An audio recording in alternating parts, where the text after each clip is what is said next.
Então vamos lá. Ele não vai funcionar, né? Você já deve ter visto aí que tem um erro. Na verdade, não é um erro, são 3. Se você não percebeu ainda, dá uma pausa no vídeo e tenta descobrir aí quais são esses 3 problemas, porque isso já foi falado nos módulos anteriores, né? Pelo menos essa forma de execução do prepare, se você comparar aqui, ó, com o que nós já temos, dá para perceber que tem alguns problemas ali. E vamos lá então, quais são os problemas? Primeiramente, em momento algum eu posso, e eu nunca passei o parâmetro, entre aspas, porque se eu faço isso aqui, ele acha que é um texto, uma string, e aí ele nem lê ele como parâmetro. Então vou tirar essa informação aqui, ó. Esse foi o primeiro erro. O segundo erro é o seguinte: eu não passei em nenhum dos outros exemplos que nós fizemos a variável aqui no bind the value entre aspas. Se você olhar lá, você vai ver que ó, não passei, não preciso e não posso. E o terceiro e mais grave é que eu não executei isso. Então aqui eu tenho que utilizar o execute. Então, se você percebeu isso aí, ou pelo menos dois desses erros, está ótimo.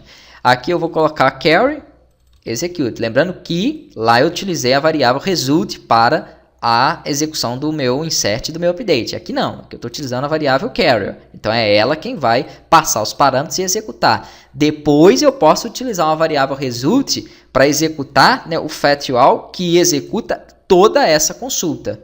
Tá? Então é um pouco diferente. Quando você busca dados, você tem que filtrar eles com fetchAll. Quando você somente está inserindo, editando ou deletando, aí somente execute já vai servir.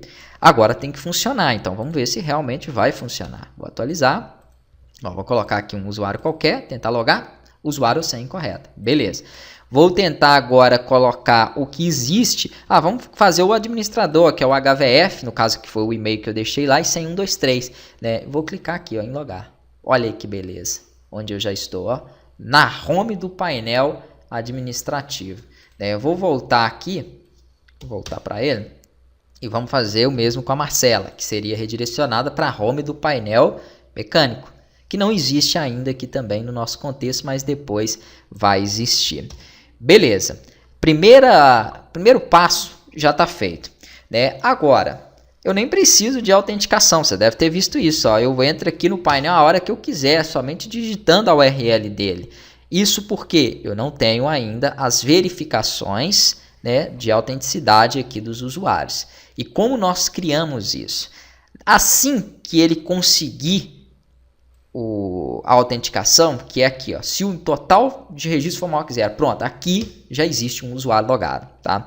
Eu vou recuperar os dados desse usuário. Então, quais são as informações que eu vou estar recuperando? Eu vou criar aqui variáveis que nós chamamos de sessão. Então, eu vou criar uma variável de sessão chamada CPF. Aliás, ID usuário. E essa variável de sessão, chamada ID usuário, ela vai receber o que vier do meu ID. Perfeito. Lembrando que esse result traz a linha que foi encontrada e a coluna do ID. Isso aqui ó, é uma variável de sessão. Além dela, eu vou criar para o nome do usuário, o CPF do usuário e o nível do usuário. Aí aqui eu vou alterando as colunas da onde ele vai buscar cada uma dessas informações.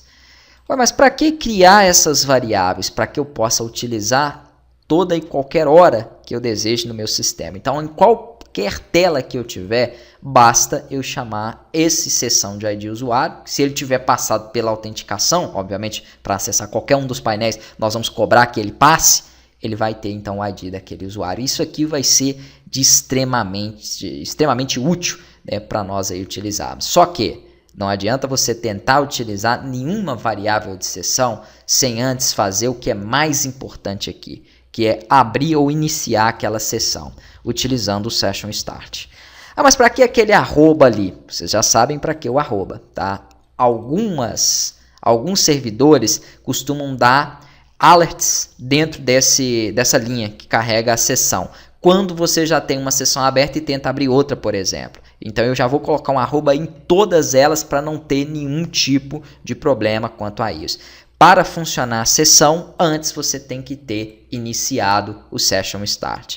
Agora, como que eu faço para ver isso aí, então? É isso que nós vamos testar na próxima aula. Assim que o administrador entrar, eu quero mostrar o nome dele na home.